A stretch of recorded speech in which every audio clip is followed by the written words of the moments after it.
नमस्कार दोस्तों, आप सभी का मेरे इस चैनल ज्ञान योग जीएस मंत्रा पर हार्दिक स्वागत है। अभी तक हम लोगों ने एक श्रृंखला प्रारंभ की थी जिसमें हमें भारतीय संविधान के विकास की ऐतिहासिक पृष्ठभूमि को समझना था। इस चर्चा में अभी विगत 3 वीडियोस में हम लोगों ने 1892 तक के अधिनियमों के विषय में जाना और समझा कि किस तरीके से अंग्रेजी काल में संवैधानिक पृष्ठभूमि का विकास भारत में हुआ। उसके साथ साथ हम लोगों ने ये भी समझा कि कहाँ से किस प्रकार के प्रश्न आते हैं, कौन सा पक्ष महत्वपूर्ण है इन अधिनियमों का, उसको हम लोगों ने समझा। अब हमने ये पिछले वीडियो में आपको बताया था कि अगला जो चरण है इसका संवैधानिक विकास का वो है 20वीं शताब्दी से। तो 20वीं शताब्दी में 3 बड़े अधिनियम आते हैं सरकार की तरफ, ब्रिटिश सरकार की तरफ से, जो कि 1909 का भारत शासन अधिनियम, 1919 का भारत शासन अधिनियम और 1935 का भारत शासन अधिनियम है। तो इन अधिनियमों को हम देखेंगे और देखेंगे कि किस तरह से केंद्रीय विधानसभा, केंद्रीय परिषदों का विकास, कैसे प्रांतों की स्वायत्तता, ये सारी चीज़ों का विकास कैसे होता जा रहा है, कैसे हस्तांतरित और आरक्षित विषय बन रहे हैं, कैसे सूचियां बन रही हैं। तो वर्तमान भारतीय संविधान की अधिकांश संसदीय विशेषताएं इसी दौरान जो अधिनियम ब्रिटिश सरकार ने भेजे उसमें से लिए गए हैं तथा उनको फॉलो किया गया है। उनमें कुछ सुधार करके भारतीय परिस्थितियों के अनुसार उसे संविधान में रखा गया है। तो ये जो 3 अधिनियम हैं और उनके साथ साथ जो उनसे पहले उनकी जांच के लिए साइमन कमीशन या सांप्रदायिक अवार्ड जैसे या मॉन्टेग्यू घोषणा जैसी चीज़ें जो आई हैं उनको भी हम समझते चलेंगे कि किस तरीके से उनका योगदान इन तीनों बड़े अधिनियमों में था। तो आइए दोस्तों शुरू करते हैं। भारत शासन अधिनियम 1909, इसको दोस्तों इसको मार्ले मिंटो सुधारों के नाम से भी जाना जाता है। आपको इससे पहले बताया गया है कि जब भारत में 1857 की क्रांति हुई उसके पश्चात एक भारत सचिव का पद सृजित किया गया ब्रिटेन में, जो कि भारत के मामलों पर सारी प्रशासनिक शक्ति रखने वाला व्यक्ति था। उसी के देखरेख और निर्देशन में भारत के लिए प्रशासनिक और अन्य तरीके के कानून बनाए जाते थे। तो भारत सचिव और भारत में कौन होता था, वायसराय, ये दोनों जो थे वो शीर्षस्थ पद थे जो कि भारत की व्यवस्था को संचालित करने के लिए स्थापित किए गए थे। तो यहाँ जो मार्ले और मिंटो सुधार कहा जा रहा है, इसमें मार्ले भारत सचिव था और मिंटो भारत का वायसराय था। तो उन्हीं के नाम से इसको मार्ले मिंटो सुधार भी कहा जाता है। ये भी प्रश्न पूछ दिया जाता है कि किस अधिनियम को मार्ले मिंटो सुधार कहा जाता है। तो मार्ले मिंटो सुधार 1909 के भारत शासन अधिनियम को कहा जाता है। अब इसकी परिस्थितियां समझ लेते हैं कि भारत शासन अधिनियम 1909 किन परिस्थितियों में भारत आया है। तो क्या परिस्थितियां थी जिन्होंने इसके प्रावधानों के ऊपर प्रभाव डाला। तो हम देखते हैं कि 1892 के अधिनियम आने के पश्चात भारत में क्रांतिकारी राष्ट्रवाद का उदय देखा जाता है। 1894-95 के दौर से लेकर बंगाल का विभाजन 1905 के दौर तक भारत में क्रांतिकारी आंदोलन, क्रांतिकारी राष्ट्रवाद बढ़ता है, तेजी के साथ उभरता है और बंगाल विभाजन तक उसकी स्थिति बहुत मजबूत हो जाती है। तो अंग्रेजों के सामने एक समस्या ये थी कि जो ये क्रांतिकारी राष्ट्रवाद उभर रहा है इसको कैसे रोका जाए। दूसरी चीज, कांग्रेस भी अपने उदारवादी नरमपंथी रवैये से भारतीय मुद्दों को सामने रख रही थी। तो अंग्रेजों का दूसरा उद्देश्य ये था कि भारतीय उदारवादी राष्ट्रवादी जो हैं इनको किसी तरीके से संतुष्ट किया जाए और क्रांतिकारी राष्ट्रवाद को कमजोर किया जाए। उसके साथ साथ तीसरा जो इनका वो था प्रमुख उद्देश्य, इसमें जो प्रदर्शित होता है इनका जो वो है बिंदु हैं, इन बिंदुओं में जो सबसे महत्वपूर्ण बिंदु प्रदर्शित होता है वो है सांप्रदायिकता का विकास। अब आप देखेंगे कि बंगाल विभाजन 1905 में हुआ। 1905 में, इसको इतिहास में विस्तार से पढ़ेंगे तो 1905 के बंगाल विभाजन के बाद अंग्रेजों ने एक नीति लगाई कि भारत के समाज को अगर यहाँ फूट डाल दिया जाए तो यहाँ पर अंग्रेजी साम्राज्य क्या होगा, अच्छे से स्थापित होगा। तो अंग्रेजों ने यहाँ फूट डालो और राज करो की नीति को प्रारंभ किया। तो इसमें उन्होंने सांप्रदायिकता को बढ़ावा देने के उद्देश्य से भी इसमें कुछ प्रावधान शामिल किए, इस पर चर्चा की जाएगी। तो 3 कारण थे, महत्वपूर्ण कारण थे जिन्होंने इसके प्रमुख प्रावधानों पर इस 1909 के भारत शासन अधिनियम के प्रमुख प्रावधानों पर अपना क्या डाला प्रभाव। वो 3 प्रमुख कारण क्या थे?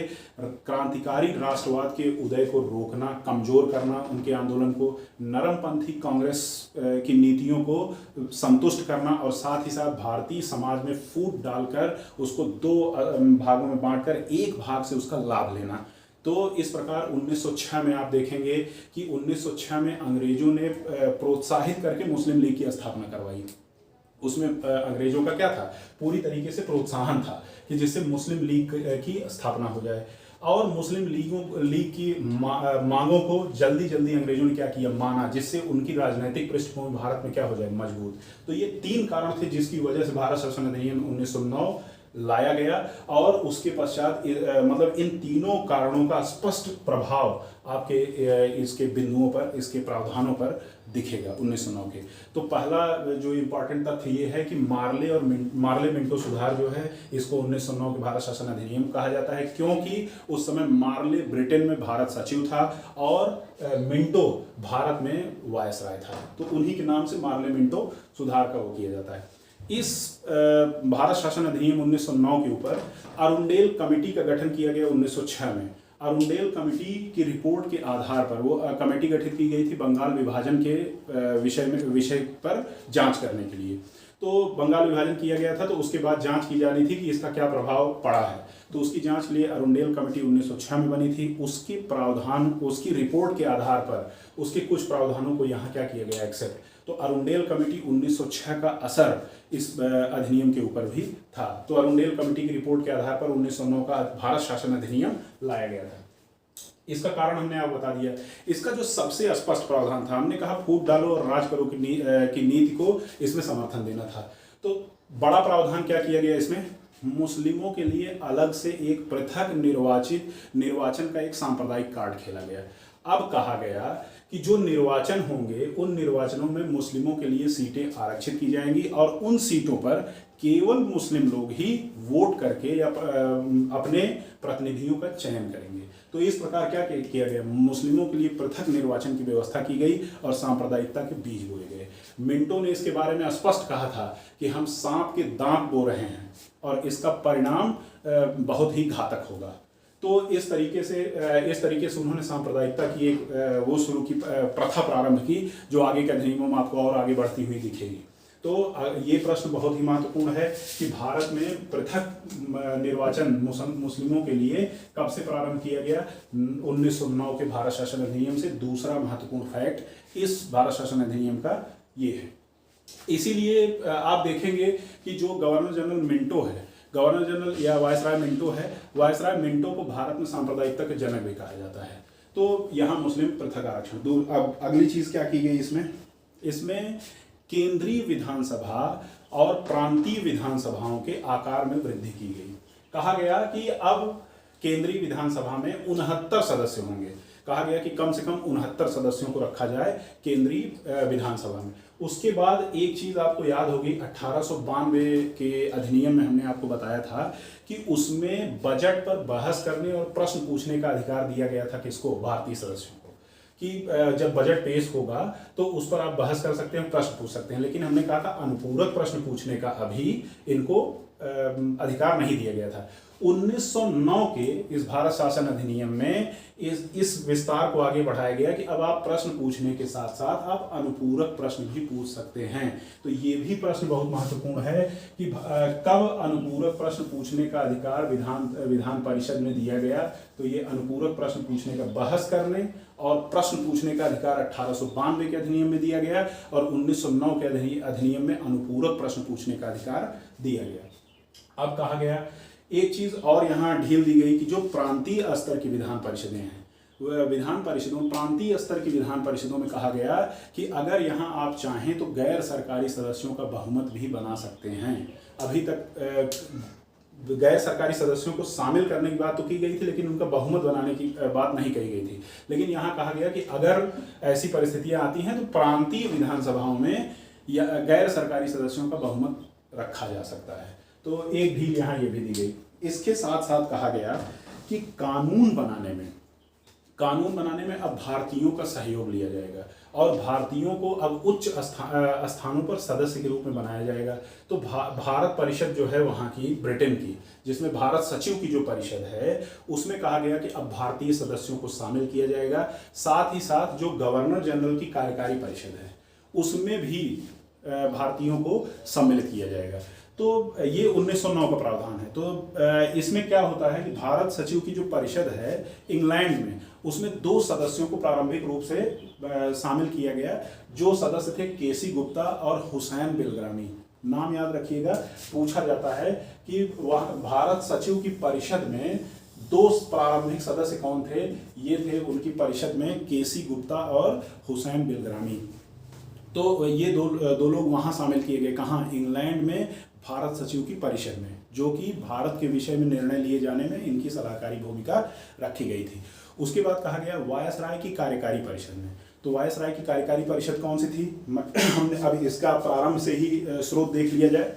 1773 में हमने बताया था सपरिषद गवर्नर जनरल को निर्णय लेने को किया गया। तो उसकी कार्यकारी परिषद में कितने सदस्य थे? 4। कब? 1773 में गठित हुई। 1773 में 4 सदस्य थे। उसके बाद हमने कहा 1784 के पिट्स इंडिया एक्ट में 4 में से 1 सदस्य कम कर दिया गया और कितने सदस्य रह गए? 3। उसके बाद फिर हमने बताया था 1833 का जो भारत शासन अधिनियम था, उस अधिनियम में चार्टर एक्ट जो था 1833 का, उसमें फिर 4था सदस्य शामिल किया गया था। वो किसके रूप में शामिल किया गया था? विधिवेत्ता के रूप में। वो 4था सदस्य फिर शामिल किया गया 1833 में। वो विधिवेत्ता था लेकिन पूर्ण सदस्य नहीं था, उसे मतदान का अधिकार नहीं था। मैंने चर्चा की है वीडियो में, पिछले वीडियो में। उसके बाद 1861 में 5वां सदस्य शामिल किया गया, वो भी विधिवेत्ता था। तो अभी तक क्या थे? 5 सदस्य 61 तक थे। तो ये क्या थी? ये कार्यकारी परिषद थी किसकी? गवर्नर जनरल की, वायसराय की। तो वायसराय की जो परिषद थी, इसमें एक व्यक्ति शामिल किए गए। पहले भारतीय व्यक्ति हैं जो शामिल किए गए, सत्येंद्र प्रसाद सिन्हा, SP सिन्हा। इनको शामिल किया गया विधिवेत्ता के रूप में कार्यकारी परिषद में। किसकी? वायसराय की। कहाँ? भारत में। तो 2 जगहों पर भारतीयों को शामिल किया गया। एक उस सर्वोच्च संस्था में जो संस्था जिम्मेदार थी भारत के प्रशासन के लिए। कहाँ? ब्रिटेन में। कौन था? भारत सचिव। तो भारत सचिव की परिषद में 2 सदस्य लाए गए जो थे केसी गुप्ता और हुसैन बिलग्रामी। और भारत में क्या किया गया? भारत में वायसराय की कार्यकारिणी में पहला भारतीय सदस्य जो जिन्हें सम्मिलित किया गया, वो थे सत्येंद्र प्रसाद सिन्हा। बाद में इन्हें लॉर्ड की उपाधि भी दी गई। ब्रिटेन की एक उपाधि लॉर्ड थी, उपाधि दी जाती थी। वो उपाधि सत्येंद्र प्रसाद सिन्हा को दी गई और इन्हें लॉर्ड की उपाधि से विभूषित किया गया था। तो ये 1909 के प्रमुख बिंदु थे जो कि पूछे जाते हैं। आप हुसैन केसी गुप्ता और हुसैन बिलग्रामी का नाम याद रखेंगे। आप सत्येंद्र प्रसाद सिन्हा का नाम याद रखेंगे कि वायसराय कार्यकारिणी में शामिल होने वाले पहले भारतीय। इसके बाद आप ये रखेंगे कि सांप्रदायिक निर्वाचन का प्रारंभ किससे किया गया? तो सांप्रदायिक निर्वाचन का प्रारंभ 1909 से किया गया। 1909 के भारत शासन अधिनियम से मुस्लिमों के ऊपर उस मतलब सांप्रदायिक निर्वाचन को मुस्लिमों को प्रदान किया गया। मिंटो को सांप्रदायिकता का जनक कहा जाता है। मार्ले मिंटो सुधार किसको कहा जाता है? 1909 के भारत शासन अधिनियम को, क्योंकि मार्ले क्या था? मार्ले भारत सचिव और मिंटो भारत का वायसराय था। तो ये भारत शासन अधिनियम 1909 था। अब आइए देखते हैं भारत शासन अधिनियम 1919। बहुत महत्वपूर्ण है, इसके सारे प्रावधान बहुत महत्वपूर्ण हैं। इसकी पृष्ठभूमि समझ लेते हैं क्या है। भारत शासन अधिनियम पर 2-3 चीज़ों का बहुत प्रभाव था। पहला, भारत में उस दौरान 1914 के बाद होम रूल लीग आंदोलन तेजी से आगे बढ़ा।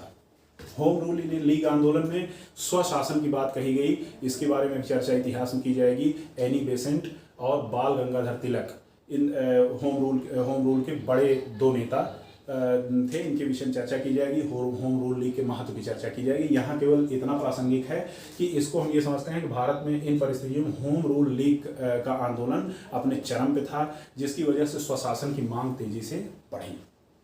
इस क्रम में एक घोषणा हुई 1917 में, मॉन्टेग्यू घोषणा। 1917 की जो मॉन्टेग्यू घोषणा थी, मॉन्टेग्यू कौन थे? मॉन्टेग्यू भारत सचिव थे। कहाँ? ब्रिटेन में। तो इन्होंने एक घोषणा करी जिसके 4 प्रावधान थे। 1917 में इन्होंने घोषणा करी, उसमें 4 प्रावधान दिया गया और पहली बार कहा गया कि भारतीयों को स्वशासन देने का विचार किया जा रहा है। स्वशासन के विचार को विकसित करने की बात या स्वशासन देने की बात कही किसने? मॉन्टेग्यू घोषणा 1917 में। इसी घोषणा के बाद भारत में एनी बेसेंट ने अपना होम रूल लीग आंदोलन जो था उसको बंद किया कि स्वशासन प्राप्त हो जाएगा। तो जब स्वशासन प्राप्त हो गया तो हमारे आंदोलन का उद्देश्य पूरा हो गया। तो मॉन्टेग्यू घोषणा का पहला प्रावधान था कि स्वशासन को विकसित किया जाएगा और भारतीयों को दिया जाएगा। फिर कहा गया कि ये स्वशासन एकाएक नहीं दिया जाएगा, चरणबद्ध तरीके से धीरे धीरे दिया जाएगा। तो ये धीरे धीरे कैसे दिया जाएगा? तीसरा प्रावधान ये था कि यह भारतीयों द्वारा स्वशासन के लिए जो प्रगति होगी उस पर निर्भर करेगा कि कैसे हम चरणबद्ध तरीके से देंगे। भारतीय जब इस स्वशासन लेने के लिए तैयार होंगे कि मतलब उनकी मनोवृत्ति बन चुकी होगी कि हाँ अब स्वशासन दिया जा सकता है भारतीयों को, तब दिया जाएगा। चौथा ये था कि आखिर ये प्रगति कैसे डिसाइड की जाएगी, भारतीयों ने स्वशासन के लिए कितनी प्रगति की है। तो कहा गया ब्रिटिश संसद और भारत की सरकार ये डिसाइड करेगी कि क्या भारतीय तैयार हैं स्वशासन लेने के लिए। तो मॉन्टेग्यू की ये घोषणा आई और इसमें स्वशासन की बात को कहा गया।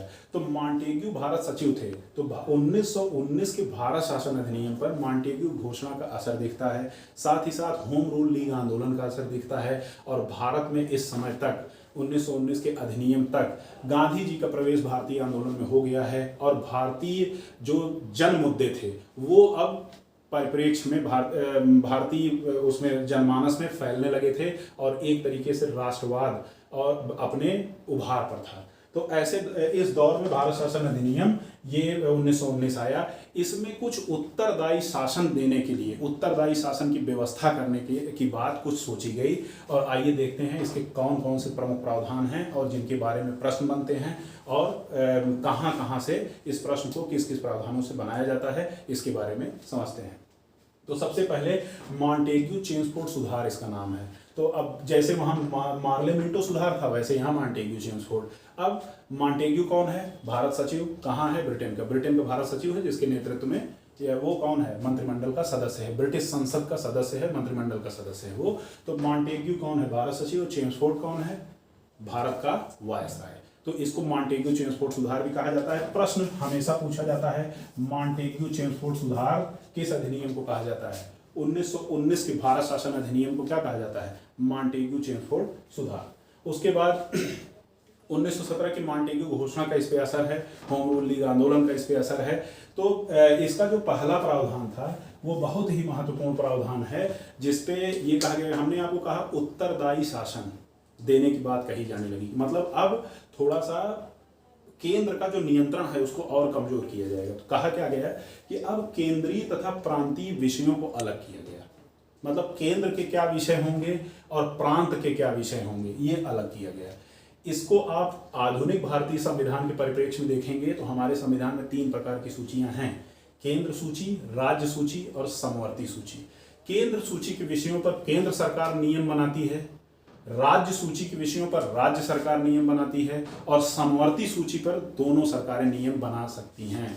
तो ये प्रावधान था। तो आप यहां देखेंगे इस तरह का कुछ प्रावधान दिया जाएगा। क्या कहा गया? केंद्रीय तथा प्रांतीय सूचियों को अलग अलग किया जाएगा। मतलब कहा जाएगा कि केंद्र का विषय अलग है, वो अपने विषय अलग देखेगा, राज्य के विषय अलग देखे जाएंगे। अब कहा गया प्रांतीय और केंद्रीय विषयों पर अलग अलग विधान बनाने का प्रावधान होगा। अब प्रांतीय उसमें प्रांतीय सरकारें प्रावधान बनाएंगी प्रांतीय विषयों पर और केंद्रीय विषयों पर केंद्रीय सरकार प्रावधान बनाएगी। इससे क्या हुआ? प्रांतों पर केंद्रीय नियंत्रण कम हुआ। प्रांत अब कुछ विषयों पर अपने नियम बनाने के लिए क्या हो गए? स्वतंत्र। तो प्रांतीय परिषदें अब उस पर वो बनाई जाएंगी। इसके साथ साथ जो अगला महत्वपूर्ण प्रावधान है जो पूछा जाता है, फिर उसके बाद इतनी स्वतंत्रता देने के बाद विधान परिषदों को, प्रांत की विधान परिषदों को इतनी स्वतंत्रता दी गई कि अपने विषय पर वो क्या बनाए? कानून। अब कहा गया प्रांतों में द्वैध शासन लगाया गया। सबसे महत्वपूर्ण सवाल है और ये बार बार पूछा जाता है कि प्रांतों में द्वैध शासन, अभी समझा जाएगा प्रांतों का द्वैध शासन क्या है। प्रांतों में इसको आप लिखेंगे नोट पे अपने, प्रांतों में द्वैध शासन कहां से लागू किया गया? 1919 के भारत शासन अधिनियम से। प्रांतों का द्वैध शासन स्टेट में कि इसका क्या किया गया? द्वैध शासन लगाया गया। अब ये द्वैध शासन क्या था? अभी ऊपर कहा गया कि केंद्रीय और प्रांतीय विषय क्या है? अलग अलग, दोनों विषय अलग अलग है। अब प्रांतीय विषयों को भी 2 भागों में बांट दिया गया। क्यों? क्योंकि द्वैध शासन है। क्या कहा गया? एक होगा सुरक्षित विषय या आरक्षित विषय और दूसरा होगा हस्तांतरित विषय। आरक्षित विषय क्या होगा इसको समझिए। आरक्षित विषय वो होंगे जिनको केवल प्रांतीय गवर्नर देखेंगे और उनकी परिषद देखेगी। उन आरक्षित विषयों पर उनको आरक्षित किया गया कि इनको प्रांतों के गवर्नर या लेफ्टिनेंट गवर्नर और उनकी जो परिषद है वो इसको क्या करेगी, देखेगी। और वो क्या विषय हैं, राजस्व, वित्त, न्याय, पुलिस, ये सब क्या है, महत्वपूर्ण विषय हैं जो राज्य को संचालित करने के लिए, राज्य की व्यवस्था को संचालित करने के लिए महत्वपूर्ण थे। इनको क्या किया गया, आरक्षित विषय, इनको रिजर्व सब्जेक्ट्स बनाए गए कि इनका हस्तांतरण नहीं किया जा सकता। मतलब वो कौन है, राजस्व, वित्त, पुलिस, ये सब व्यवस्था, कानून, ये सब क्या किया गया, न्याय, ये सब क्या किया गया, ये व्यवस्था क्या कर दी गई, इसको आरक्षित कर दी गई। और हस्तांतरित विषय किसे बनाया गया, बनाया गया शिक्षा, स्वास्थ्य, लोक प्रशासन और स्थानीय स्वशासन को। ये थे हस्तांतरित। हस्तांतरित मतलब ट्रांसफरेबल। तो ट्रांसफरेबल जो किया गया, तो वो अब ट्रांसफरेबल विषय कौन देखेगा, इसको गवर्नर देखेगा, साथ ही उसके साथ संबंधित मंत्री, जो विधान प्रांतीय परिषदों के जो मंत्री होंगे, जिनको स्वास्थ्य से संबंधित किया जाएगा, शिक्षा से संबंधित किया जाएगा, वो व्यक्ति क्या देखेगा, गवर्नर के साथ इन हस्तांतरित विषयों के को देखेगा। तो दो विषय, तो प्रांतों का द्वैध शासन, जिनमें दो प्रकार के विषय बनाए गए, एक आरक्षित, दूसरा हस्तांतरित। अब यहाँ स्पष्ट रूप से देख लीजिए, विषय वो हस्तांतरित किए गए हैं जो अंग्रेजों के लिए कम महत्वपूर्ण है। अंग्रेजों को भारत की शिक्षा, स्वास्थ्य, लोक प्रशासन या स्थानीय स्वशासन से क्या मतलब है, कोई मतलब नहीं। अंग्रेज यहाँ व्यापार करने आए हैं और भारतीय संसाधनों का दोहन करने आए हैं, और उनको भारत पर क्या चाहिए, एक नियंत्रण चाहिए। तो आरक्षित विषय गवर्नर के लिए, लेफ्टिनेंट गवर्नर के लिए, गवर्नर जनरल के लिए क्या रख लिया गया, राजस्व, वित्त, न्याय और पुलिस। आपके लिए जो वो है, राज्य को चलाने के जो प्रमुख साधन हैं वो क्या है, पुलिस। पुलिसिंग होगी तभी प्रांत में क्या होगा, सुरक्षा की व्यवस्था होगी। राजस्व क्या होगा, वित्त नहीं होगा तो राज्य चल ही नहीं पाएगा। न्याय करने का अधिकार भी उन्हीं को दिया गया। राजस्व इकट्ठा करने का अधिकार, मतलब जो राजस्व इकट्ठा करना था वो भी किसके पास रखा गया, आरक्षित विषयों में, उसको नहीं हस्तांतरित किया गया। तो महत्वपूर्ण विषय आरक्षित विषय के रूप में रख लिए गए। यद्यपि थोड़ा सा उत्तरदायी शासन दिया गया, जिसमें हस्तांतरित विषय शिक्षा, स्वास्थ्य, स्थानीय स्वशासन को गवर्नर के नेतृत्व में उससे संबंधित एक मंत्री देखेगा। तो ये है प्रांतों का द्वैध शासन, जो इसका सबसे महत्वपूर्ण बिंदु है 1919 के अधिनियम का। तो इसके बाद देखते हैं सांप्रदायिक निर्वाचन की बात ऊपर हुई कि सांप्रदायिक निर्वाचन 1909 में सांप्रदायिक निर्वाचन किया गया किसके लिए, मुस्लिमों के लिए। अब मुस्लिमों के लिए एक रिजर्व क्षेत्र था और उसमें केवल मुस्लिम मतदाता वोट देकर अपने मुस्लिम प्रत्याशी का चयन करते। वोट का आधार भी बहुत टिपिकल था, सबको वोट का अधिकार नहीं था। 10 से 15 हज़ार तक राजस्व जमा करने वाले व्यक्ति को वोट का अधिकार था। तो इस तरीके से वोट बहुत कम लोग देते थे, लगभग 2.5% लोग उस समय वोट देते थे टोटल आबादी का। तो इन लोगों को एक अलग तरीके से मताधिकार का प्रावधान किया गया था। तो अब यहाँ क्या किया जाएगा, 1919 में इस सांप्रदायिक आधार को और आगे बढ़ाया जाएगा। सांप्रदायिक निर्वाचन का आधार बढ़ाकर सिखों, ईसाइयों और एंग्लो इंडियंस पर भी आगे बढ़ा दिया जाएगा। तो ये सांप्रदायिक आधार क्या किया गया, और बढ़ा दिया गया कि अब और कैटेगराइज कर दो, मुस्लिमों के लिए अलग कर दो, सिखों के लिए अलग कर दो, ईसाइयों के लिए अलग कर दो, एंग्लो इंडियंस के लिए अलग कर दो। अगर ये भारतीय समाज विभाजित होगा तभी आसानी से इस भारतीय समाज पे राज किया जा सकेगा। आसानी से इनके अंदर फूट डाल के इनके अलग अलग मुद्दों को एक दूसरे से लड़ाया जा सकेगा। तो सांप्रदायिक आधार को और बढ़ा दिया गया। यहाँ एक चीज़ और किया गया, महिलाओं को मताधिकार दिया गया। ये बहुत महत्वपूर्ण बिंदु है कि महिलाओं को भी मताधिकार प्रदान किया गया और प्रत्यक्ष निर्वाचन प्रणाली का प्रारंभ किया गया। अब प्रत्यक्ष रूप से ये लोग क्या किए गए, चुने जाने लगे। तो यहाँ आपको यह बात ध्यान देने योग्य है, ये प्रश्न लगातार परीक्षाओं में बनता है कि भारत में प्रत्यक्ष निर्वाचन प्रणाली का प्रारंभ किस अधिनियम के द्वारा हुआ। 1919 के भारत शासन अधिनियम के द्वारा ये प्रत्यक्ष निर्वाचन की प्रणाली प्रारंभ हुई। इसमें महिलाओं को मताधिकार कब से मिला, 1919 के भारत शासन अधिनियम से। तो ये महत्वपूर्ण प्रावधान है। इसके बाद क्या किया गया, एक अन्य महत्वपूर्ण प्रावधान कि इसमें केंद्र में द्विसदनात्मक व्यवस्था शुरू की गई। प्रांत में तो द्वैध शासन शुरू किया गया। द्वैध शासन का मतलब हमने आप लोगों को बता दिया कि दो प्रकार के विषय बना दिए गए और दोनों विषयों को अलग अलग कर दिया गया कि ये द्वैध शासन उसी में हो गया। हमने पहला बताया आरक्षित विषय, दूसरा बताया हस्तांतरित विषय। तो प्रांतों में तो द्वैध शासन लगा, केंद्र में द्विसदनात्मक व्यवस्था की गई। आज भी केंद्र में क्या है, 2 सदन है, ये आप जानते हैं। केंद्र सरकार में 2 सदन है, एक राज्यसभा, दूसरी लोकसभा। इसी तरह की व्यवस्था 1919 के भारत शासन अधिनियम में की गई कि केंद्र में भी क्या किया गया, द्विसदनीय व्यवस्था प्रारंभ की गई। एक को कहा गया राज्य परिषद जिसके 60 सदस्य होते थे और दूसरे को कहा गया विधानसभा जिसमें 145 सदस्य होते थे। तो इसमें क्या कहा गया, द्विसदनात्मक व्यवस्था। तो केंद्र में द्विसदनात्मक व्यवस्था कब शुरू की गई, 1919 के भारत शासन अधिनियम से। प्रांतों में द्वैध शासन कब से प्रारंभ किया गया, 1919 के भारत शासन अधिनियम में। यहाँ कंफ्यूजन होता है, लेकिन कंफ्यूज मत होइएगा, द्वैध शासन का अर्थ दूसरा है और दो सदन होने का अर्थ दूसरा है। मतलब वर्तमान समय से अगर आप तुलना करें तो केंद्र में क्या है, द्विसदनात्मक व्यवस्था ही है। राज्यसभा लोकसभा दो सदन हैं, दोनों सदन के सदस्य हैं अलग अलग तरीके से, वो उन दोनों क्या करते हैं, मिलजुल के कानूनों का निर्माण करते हैं, अधिनियमों का निर्माण करते हैं। उसी तरीके से क्या है, यहाँ पे भी 1919 में केंद्र में दो सदन बनाए गए, एक बनाया गया राज्य परिषद, दूसरा बताया गया विधानसभा। राज्य परिषद में कुल 60 सदस्य और विधानसभा में कुल 145 सदस्य। अब इसमें क्या था, चयनित थे, मनोनीत थे। जो चुने जाते हैं मनोनीत सदस्य 60 में 27 और 33 सदस्य क्या होते थे, चुने जाते थे। तो इसी तरीके से 145 में क्या था, 104 सदस्यों का चुनाव होता था और 41 सदस्यों का मनोनयन होता था, मनोनीत किए जाते थे। तो ये हालांकि इंपॉर्टेंट नहीं, ये चीज आपसे नहीं पूछी जाएगी, लेकिन ये महत्वपूर्ण प्रश्न है कि केंद्र में द्विसदनात्मक व्यवस्था प्रारंभ कब होगी, 1919 के भारत शासन अधिनियम से। और प्रांतों में द्वैध शासन कब से प्रारंभ होगा, 1919 के भारत शासन अधिनियम से। तो ये महत्वपूर्ण प्रावधान है। इसके बाद ब्रिटेन में भी परिवर्तन हुआ। ब्रिटेन में एक इंडियन हाई कमिश्नर की नियुक्ति हुई, भारतीय उच्चायुक्त की। ये भी महत्वपूर्ण प्रावधान था, पूछा जाता है। तो पहली बार भारतीय उच्चायुक्त को, भारतीय हाई कमिश्नर को ब्रिटेन में अपॉइंट किया गया और उसके भारत सचिव के कुछ कार्यों को हाई कमिश्नर को दे दिया गया। मतलब भारत सचिव की सहायता के लिए इंडियन हाई कमिश्नर के पद को सृजित किया गया, संस्था को सृजित किया गया हाई कमिश्नर की, जिसमें वो उनकी मदद करता था। उसके साथ साथ इसमें एक प्रावधान था, लोक सेवा आयोग का गठन किया जाए। चेम्सफोर्ड ने ये संस्तुति भेजी थी ब्रिटिश संसद को कि अब भारत में भी लोक सेवा आयोग की परीक्षाओं को आयोजित किया जाए। तो यहाँ भी आयोजन की बात आगे बढ़ेगी। एक लोक सेवा आयोग के गठन की बात आएगी। तो लोक सेवा आयोग भारत में संघ लोक सेवा आयोग या केंद्रीय लोक सेवा आयोग का गठन 1926 में हुआ है, नोट कर लीजिएगा।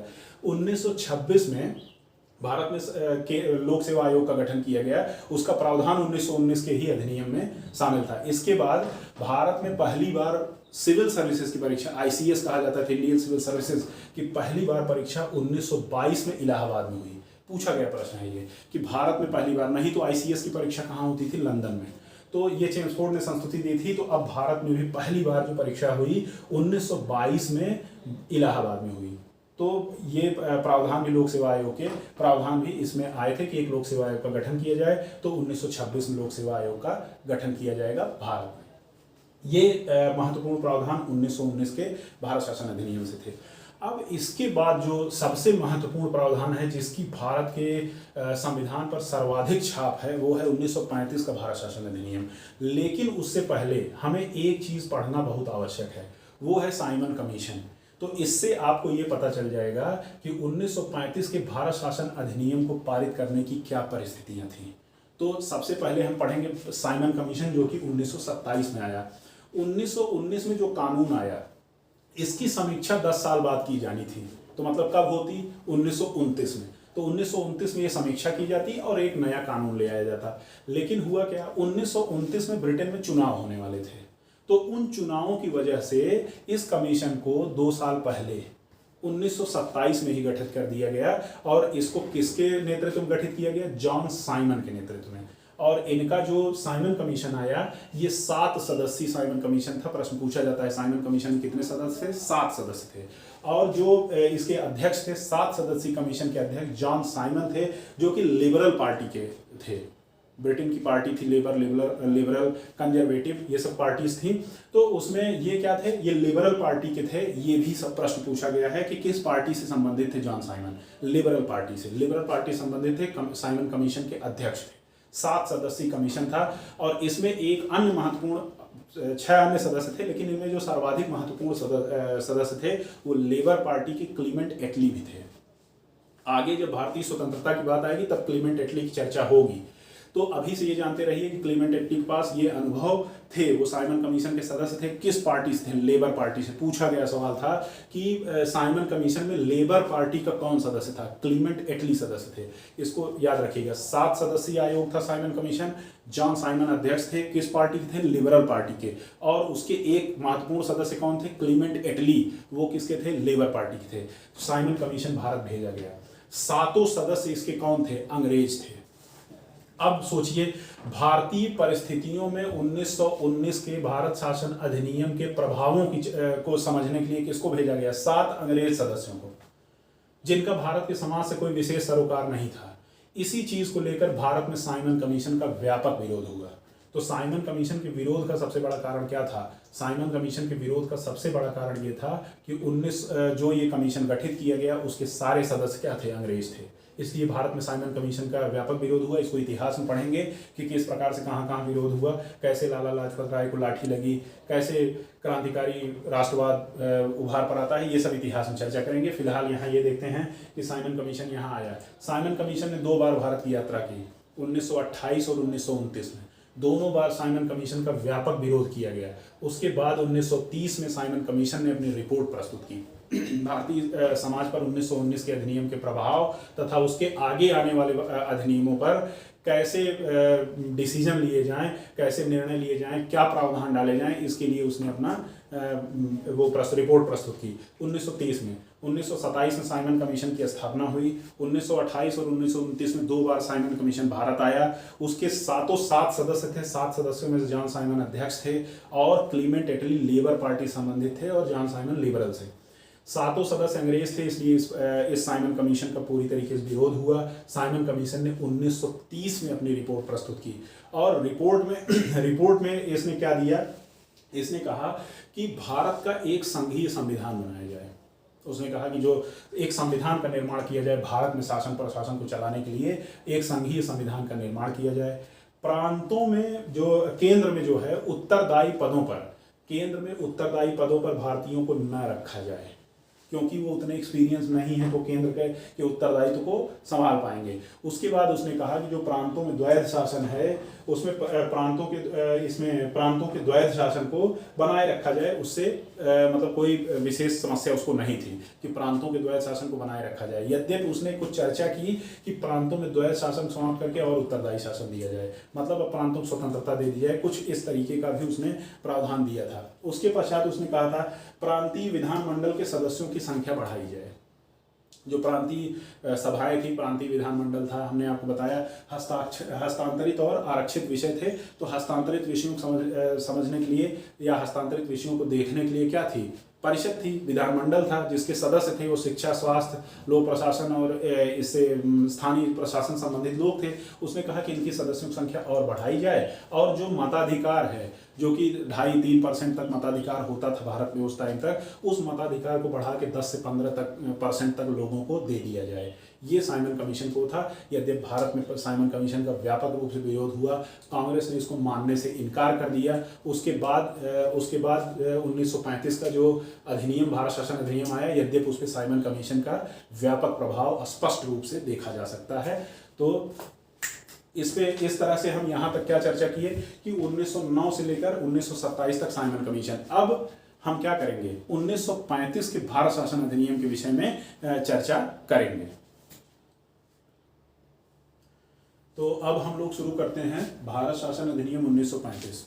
तो ये भारत शासन अधिनियम 1935 इतना महत्वपूर्ण अधिनियम है कि जिसमें के अधिकांश प्रावधान भारतीय संविधान में शामिल किए गए और भारतीय संविधान की कुछ प्रमुख विशेषताएं इस अधिनियम में स्पष्ट रूप से दृष्टिगोचर होती हैं, दिखाई देती हैं, स्पष्ट प्रभाव है उनका। तो अब हम यहाँ देखते हैं कि 1935 का जो अधिनियम था, इस अधिनियम में जैसे पहले चर्चा हुई कि साइमन कमीशन का असर आगे सांप्रदायिक अवार्ड आएगा, उसका भी परिणाम 3 गोलमेज सम्मेलनों से निर्णय का प्रावधान, ये बहुत सारी चीज़ें इतिहास में समझेंगे, इसको विस्तार से इतिहास में समझेंगे।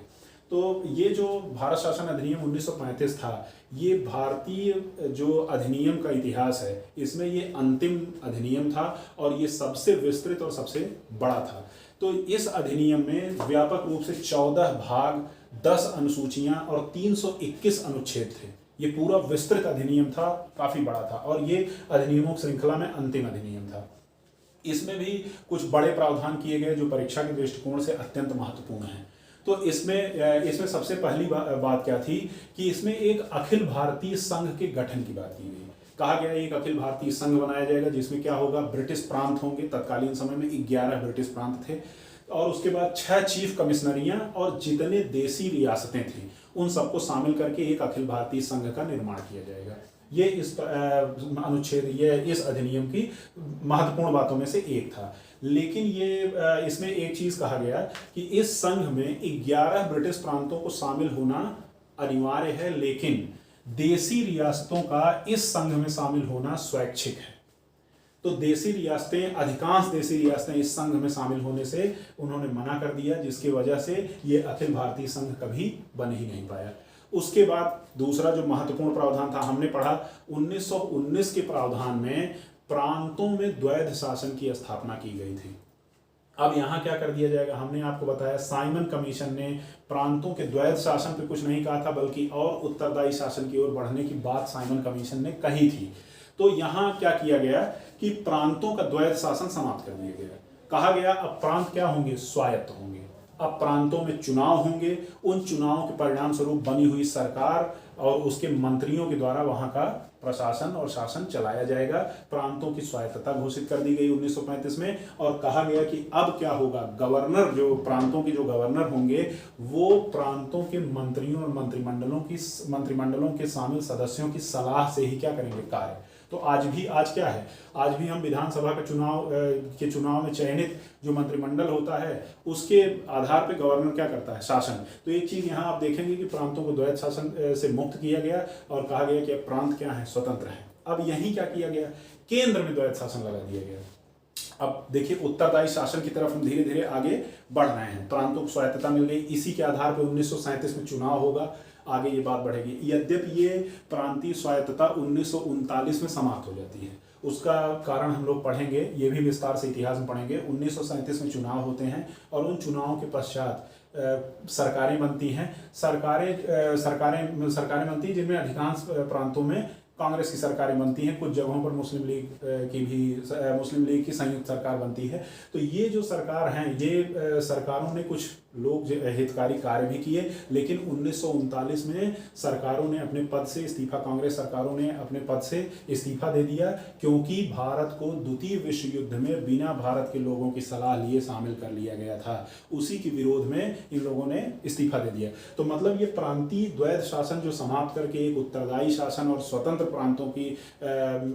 प्रांतीय प्रशासन की व्यवस्था को लागू किया गया था, ये 1939 में खत्म हो गया। मतलब कांग्रेस सरकारों के इस्तीफा देने के साथ ही समाप्त हो गया।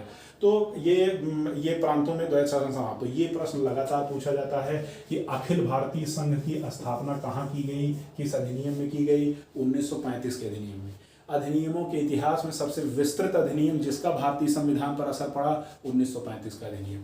किस अधिनियम के द्वारा प्रांतों का द्वैध शासन समाप्त करके प्रांतीय स्वायत्तता दी गई, ये 1935 का अधिनियम। तो ये महत्वपूर्ण प्रावधान है। इसके बाद क्या किया गया, केंद्र में द्वैध शासन लगाया गया। हमने आपसे चर्चा की कि प्रांतों में द्वैध शासन, तो दो प्रश्न बनते हैं। प्रांतों में द्वैध शासन कब लगाया गया, 1919 के अधिनियम से, भारत शासन अधिनियम से। और केंद्र में द्वैध शासन कब लगाया गया, 1935 के अधिनियम से। तो ये दो महत्वपूर्ण तथ्य हैं जिनको आप याद रखेंगे। केंद्र में द्वैध शासन की स्थापना कब की गई, 1935 के अधिनियम से। यहाँ क्या किया गया, अब केंद्रीय विषयों को क्या किया गया, केंद्रीय विषयों को भी दो भागों में बांट दिया गया। क्या कहा गया, एक आरक्षित होंगे, एक हस्तांतरित। ये बात 1919 में किसके लिए की गई थी, प्रांतों के लिए की गई थी। क्या कहा गया था, प्रांतों के विषय क्या होंगे, एक आरक्षित विषय होगा, एक हस्तांतरित होगा। अब प्रांतीय स्वायत्तता दे दी गई, तो अब प्रांतीय विषयों पर किसका अधिकार हो गया, प्रांतों की विधानसभाओं का। और प्रांतों के जो मंत्री थे उनके साथ गवर्नर क्या करता है, इन विषयों को संचालित करता, उनके लिए कानून बनाता, उनके प्रशासन को देखता। लेकिन यहाँ क्या किया गया, केंद्र में द्वैध शासन में आरक्षित और हस्तांतरित, इसमें भी अधिकांश विषयों को, महत्वपूर्ण विषयों को हस्तांतरित में कर दिया, हस्तांतरित विषयों में किया गया। जैसे आरक्षित विषयों केवल 4 मामले रखे गए, रक्षा रखा गया, विदेश मामले रखे गए, उसके साथ धार्मिक मामले और कबायली क्षेत्र।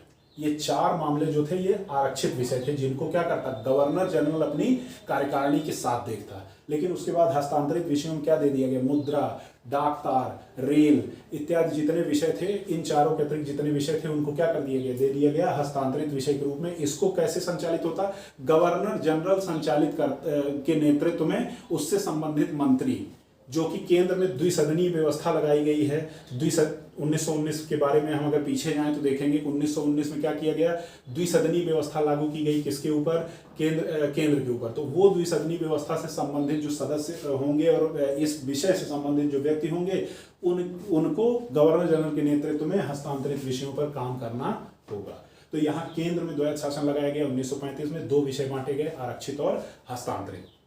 ये दूसरा महत्वपूर्ण टॉपिक था या बिंदु था जिससे प्रश्न बनाए जाते हैं। उसके बाद आप देखेंगे तो शक्तियों का विभाजन किया गया। जो विषय थे उन शक्तियों को विभाजित कर दिया गया। आज भी आप देखेंगे आपके संविधान में संघ सूची, राज्य सूची और समवर्ती सूची है। ये सूचियों की व्यवस्था कहाँ की गई, ये सूचियों की व्यवस्था 1935 के भारत शासन अधिनियम में की गई। 3 सूचियां बांटी गई, संघ सूची, राज्य सूची और समवर्ती सूची। ये तीनों के विषय अलग अलग कर दिए गए। संघ सूची के विषयों पर केंद्रीय विधान परिषद और राज्य सूची के विषयों पर प्रांत क्या करते, कानून बनाते। समवर्ती सूची पर दोनों कानून बना सकते थे, लेकिन अवशिष्ट शक्ति किसके पास थी, वायसराय के पास। अवशिष्ट मतलब अगर वायसराय उन मुद्दों पर जो समवर्ती सूची के विषय हैं, उन मुद्दों पर अगर केंद्र और राज्य के बीच टकराव होता है तो अवशिष्ट शक्ति किसके पास है, वायसराय। वायसराय निर्णय करेगा कि इसमें कौन सा कानून लगाया जाएगा। तो इस तरीके से ये भी महत्वपूर्ण प्रावधान है कि किस भारत शासन अधिनियम में शक्तियों का विभाजन किया गया और 3 अनुसूचियां बनाई गई। तो वो क्या है, 1935 शक्ति विभाजन किया गया और 3 अनुसूचियां बनाई गई, संघ सूची, समवर्ती सूची और राज्य सूची। इसके बाद हमने बताया सांप्रदायिकता का विकास। ये अंग्रेजों की एक प्रमुख नीति थी जो कहाँ से आपको दिखाई देती है, 1909 से। 1909 में मुसलमानों को पृथक आरक्षण दिया गया, पृथक आरक्षित क्षेत्र, निर्वाचन क्षेत्र दिए गए। उसके बाद उसको 1919 में सिखों पर बढ़ाया गया, ईसाइयों पर बढ़ाया गया, एंग्लो इंडियंस पर बढ़ाया गया। अब 1935 में इसको और आगे बढ़ाया गया, दलित, महिला और मजदूर वर्गों के लिए भी पृथक निर्वाचन क्षेत्र की बात करके सांप्रदायिक पंचाट, अभी पीछे पढ़ेंगे, उसकी बातों की पुष्टि की गई। तो ये सांप्रदायिकता को और बढ़ाया गया और विभाजित करने की कोशिश की गई समाज को। उसके बाद क्या होगा, एक अन्य महत्वपूर्ण प्रावधान है, हम लोगों ने पढ़ा था 1858 के अधिनियम में हम लोगों ने पढ़ा था कि एक भारत सचिव व भारत परिषद की स्थापना हुई थी। अब भारत परिषद को समाप्त कर दिया जाएगा। कहा जाएगा कि इंग्लैंड में भारत परिषद क्या है, समाप्त है, और अब भारत सचिव जो होगा वो एक सलाहकार के रूप में उस सलाहकार टीम का सदस्य होगा जो ब्रिटिश संसद की टीम होगी, और वो क्या करेगी, भारत के प्रशासन के विषय में देखेगी।